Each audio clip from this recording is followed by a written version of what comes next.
प्रत्यक्ष समानुपात और प्रतिलोम समानुपात। प्रश्न संग्रह 39। पहला सवाल है, सुरेश और रमेश ने 1,44,000 रुपये 4:5 के अनुपात में निवेश किए और एक भूखंड खरीदा। कुछ वर्षों के बाद उसे बेचने पर पूरे निवेश का 20% लाभ हुआ। प्रत्येक को कितना लाभ मिला? अब सुरेश और रमेश ने कुल मिलाकर कितनी पूंजी लगाई है? 1,44,000 रुपये की पूंजी लगाकर क्या खरीदा है? एक भूखंड खरीदा है और उसमें क्या हुआ है? उनको 20% लाभ हुआ है। तो भूखंड पर लगाई गई पूंजी कितनी है?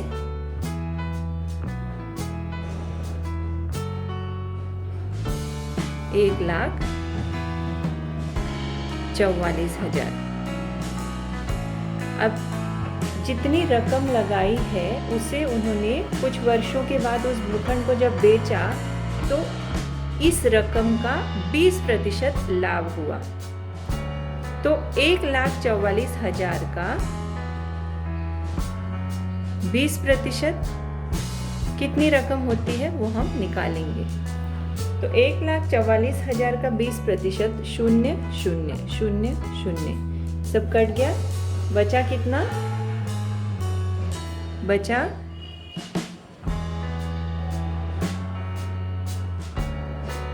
इनको गुणा करेंगे। इनको गुणा करने पर कितना आता है? 2 0 के 0, 2 0 के 0, 2 चौक 8, 2 चौक 8, 2 एकम 2। 28,800 रुपये, यानी 1,44,000 का 20% कितना होता है? 28,800 रुपये उनको लाभ हुआ जब उन्होंने इस भूखंड को कुछ वर्षों के बाद बेचा। उसके बाद क्या दिया है कि उनका अनुपात जो है 4:5 है। 4:5 के अनुपात में निवेश किया उन्होंने। तो प्रत्येक को कितना लाभ मिलेगा ये हमको निकालना है। तो लाभ का अनुपात कितना है?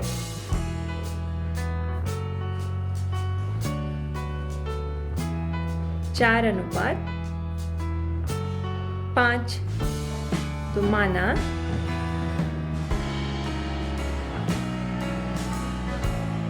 सुरेश को 4x तथा रमेश को 4:5 है। तो सुरेश को 4x और रमेश को 5x रुपये का लाभ हुआ। तो दोनों द्वारा कुल लाभ कितना हो जाएगा? कुल लाभ बराबर हो जाएगा सुरेश को 4x और रमेश को 5x। तो 4x जमा 5x और दोनों को मिलाकर 20% जब हमने लाभ निकाला था तो कितना हुआ था? 28,800 रुपये। तो 4x जमा 5x हो जाएगा 9x। तो 9x बराबर किसके बराबर? 28,800 के बराबर। x बराबर कितना हो जाएगा? 9 को दाहिनी ओर लेकर जाएंगे। 28,800 भाग 9। अब इसको काटेंगे। 9 के पहाड़े में 9 से इस पूरी संख्या को भाग देना है। 9 तिया 27, बचेगा कितना? 8। यहाँ 8, यहाँ 1, 9 दूनी 18, 0 0। तो x बराबर कितना हो गया? 32।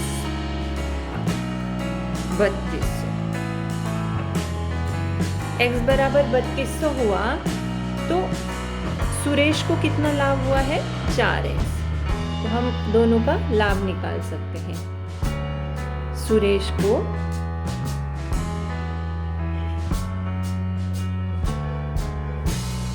प्राप्त लाभ बराबर 4x बराबर 4 गुणा x का मान हमारा आया है 3200। तो 4 गुणा 3200, 4 0 0, 4 0 0, 4 दूनी 8 और 4 शून्य की शून्य, 4 शून्य की शून्य, 4 दूनी 8, 4 तिया 12, 12,800 रुपये किसे प्राप्त हुए हैं लाभ के रूप में? सुरेश को। अब रमेश को प्राप्त लाभ,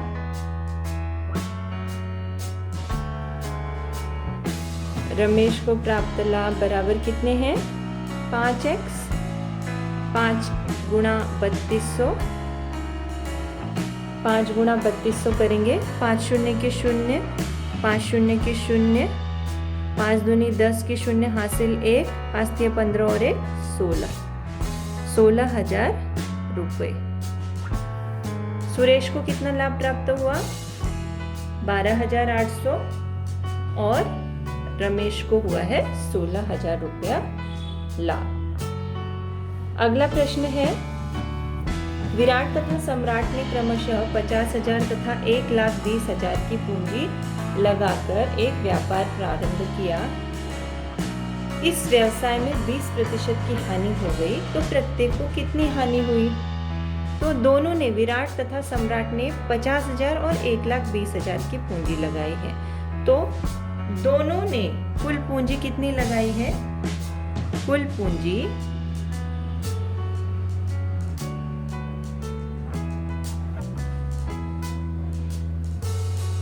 दोनों की पूंजी जो है वो जमा कर 50,000 जमा 1,20,000 बराबर कितना आएगा? 1,20,000 जमा 50,000 करेंगे तो कितना आ जाएगा? 1,70,000 रुपये दोनों द्वारा लगाई गई पूंजी है। फिर उसके बाद बोला गया है कि इस व्यवसाय में 20% की हानि हुई। इतनी पूंजी उन्होंने दोनों ने मिलकर लगाई है और इसमें जो है उनको कितना हानि हो गई है? 20% की हानि हो गई है। तो हानि निकालेंगे हम, तो वास्तविक हानि बराबर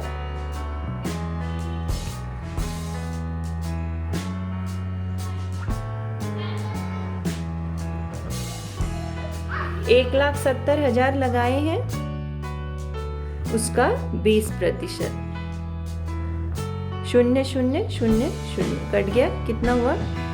17 दूनी 34 होता है और आगे के 1 2 3 0 ऐसे, यानी उनको कुल मिलाकर कितनी हानि हुई है? दोनों ने जो भी पैसे लगाए हैं 1,70,000, उसमें यदि 20% हानि निकालेंगे तो कितना आएगा? 34,000 रुपये उन दोनों को हानि हुई है। अब हम देखते हैं हानि का अनुपात। पहले हानि का अनुपात निकालते हैं हम। हानि का अनुपात निकालने के लिए सबसे पहले क्या देखना पड़ेगा?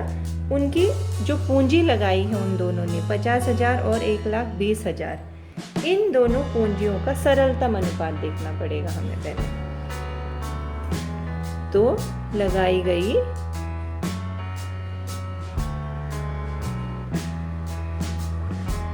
पूंजियों का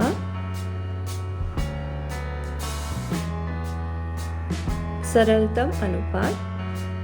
अब पूंजी का अनुपात कितना है? 50,000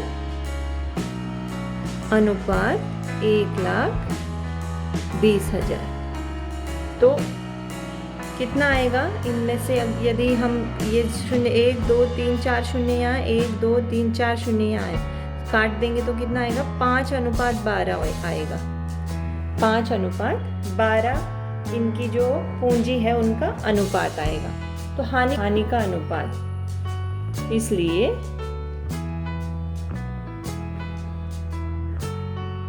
हानि का अनुपात बराबर 5:12 माना। हानि का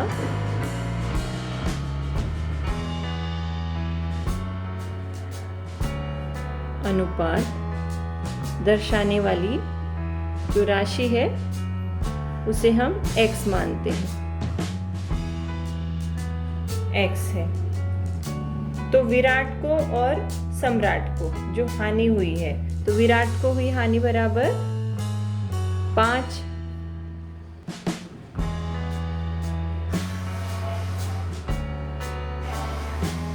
5x और सम्राट को हुई हानि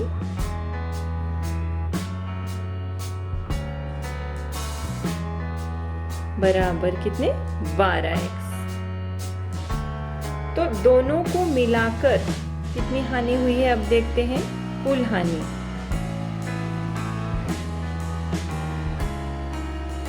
5x जमा 12x, दोनों को मिलाकर जो हानि हुई। लेकिन दोनों को मिलाकर जो हानि हुई है अभी पीछे हमने देखा था वो कितनी हुई है, 34,000 रुपए की हुई है। तो ये जो हानि है 5x जमा 12x, ये जो कुल हानि है किसके बराबर है, 34,000 के। तो 5x जमा 12x कितना होगा, 17x, 12 और 5 17 बराबर 34,000। x बराबर 34,000 बट्टे में 17, 17 एकम 17, 17 दूनी 34, 1 2 3। x बराबर कितना, x बराबर 2,000 रुपए। हमें क्या निकालना है, विराट और सम्राट को कितनी हानि हुई है। हमने क्या माना है, सम्राट को हुई हानि। विराट को हुई हानि 5x है और सम्राट को हुई हानि 12x है। तो पहले विराट की हानि देखते हैं। विराट को हुई हानि बराबर 5x बराबर 5 गुणा x का मान कितना आया है, 2000। 5 गुणा 2000 कितना आएगा, 5 दूनी 10, यानी कि 10,000 रुपये। 10,000 रुपये विराट को हानि कितनी हुई, 10,000 रुपये की हानि हुई विराट को। अब सम्राट को हुई हानि कितनी है, 12x बराबर 12 गुणा 2000, x का मान है तो 12 दूनी 24,000।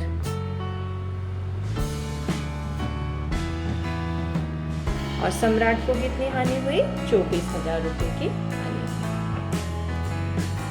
अगला सवाल है,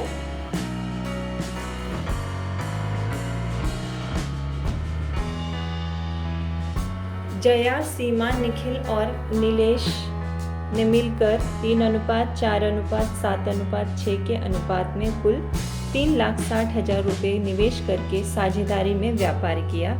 इस निवेश में जया द्वारा लगाई गई पूंजी कितनी थी। जया द्वारा लगाई गई पूंजी निकालना है। यदि इस व्यापार में 12% लाभ हुआ हो तो निखिल के हिस्से में लाभ के कितने रुपए आए। तो कुल पूंजी है, कुल पूंजी लगाई है उन्होंने,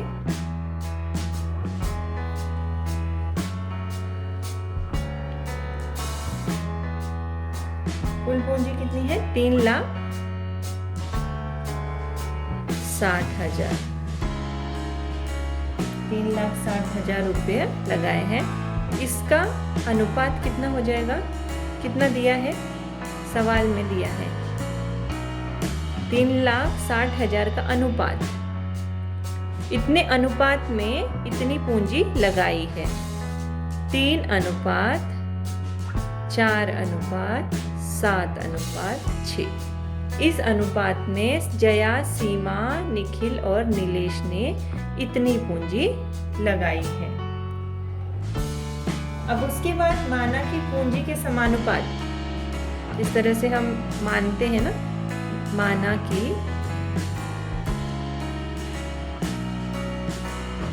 पूंजी के समानुपात को दर्शाने वाली राशि x मानते हैं, x है। तो सबने मिलकर जो है, चारों ने मिलकर जो कुल पूरा निवेश किया है वो है जया, सीमा, निखिल और नीलेश ने मिलकर कितना किया? 3x जमा 4x जमा 7x जमा 6x। सबको जमा करेंगे। सबको जमा करने के बाद कितना आएगा? 4 और 3 7, 7 और 7 14, 14 और 6 20x। 20x आया। अब उसके बाद बोला गया है कि x का मान निकालते हैं। अब हम यहाँ पर सबने मिलकर इतनी राशि जमा की है तो 20x आया। अब 20x किसके बराबर है? 3,60,000 के बराबर है, क्योंकि कुल राशि इतनी निवेश की है उन्होंने, इतनी राशि निवेश की है। तो x बराबर कितना आएगा? 3,60,000 भाग 20, शून्य से शून्य कट गया और 2 से ये काटेंगे तो कितना आएगा? 2 एकम 2, 2 अट्ठे 16, आगे के 1 2 3 शून्य। तो x बराबर कितना आया? 18,000। x बराबर आए 18,000 रुपये। पूरा जो निवेश है, अब जया द्वारा लगाई गई रकम बोला है इन्होंने। जया, अब सबने मिलकर इतनी रकम लगाई तो यहाँ पूछा गया जया द्वारा लगाई गई पूंजी कितनी थी। तो x का मान हमारे पास मिल गया है। तो जया द्वारा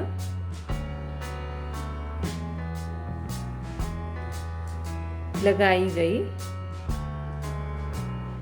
पूंजी कितनी है? जया द्वारा लगाई गई पूंजी 3x है। 3 गुणा 18,000 बराबर 18 तिया 54। जया द्वारा लगाई गई पूंजी कितनी होगी? 54,000। अब उसके बाद जो पूरा निवेश किया है उन्होंने, पूरा निवेश 3,60,000 पूरा निवेश किया है, तो 3,60,000 का 20% निकालेंगे हम। 3,60,000 गुणा 20/100, ये हो गया 3,20,000। 3,60,000 का 20%, 0 0 0 0 कट 36 दूनी 72, आगे के 1 2 3 रुपये 72,000 रुपये। जो उसका जो 3,60,000 है उसका 20% हो गया 72,000 रुपये। आगे है पूरे निवेश का लाभ। पूरे निवेश का जो लाभ है वो है 12%।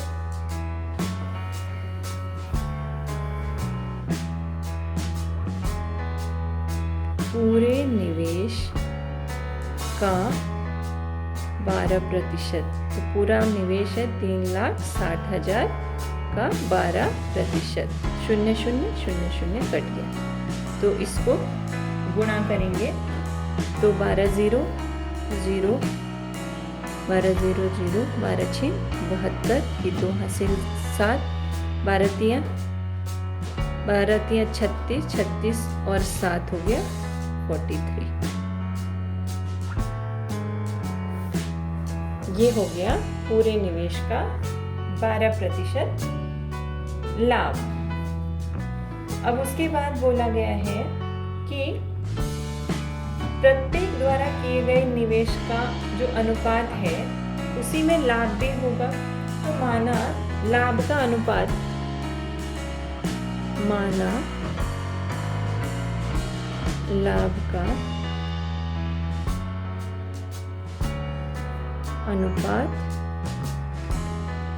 दर्शाने वाली राशि हमने माना y है। तो y कुल लाभ कितना हो जाएगा? क्या था यहाँ पर?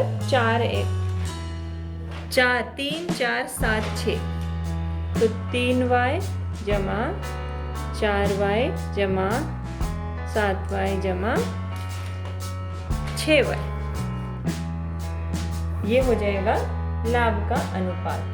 तो कितना हो जाएगा, सबको जमा करेंगे 3 4 7 7 14 और 6 20y, ये हो जाएगा इसका अनुपात। तो कुल लाभ तो हमारा कितना है 43,200, तो ये इसके बराबर हो जाएगा। यानी हम ऐसे लिख सकते 20y बराबर 43,200, तो y बराबर 43,200 बट्टे में 20, 0 0 कट, 2 दूनी 4, 2 एकम 2, 2 6 12, 0। y बराबर कितना 2160 रुपये। तो निखिल को जो प्राप्त लाभ है, हमको निखिल को प्राप्त लाभ निकालना था, तो निखिल को प्राप्त लाभ बराबर कितना आ जाएगा, पहले सबसे पहले जया, फिर उसके बाद कौन थी, सीमा निखिल। ये जया सीमा निखिल, निखिल का है 7y बराबर 7 गुणा 2160 बराबर कितना आएगा 15,120 रुपये।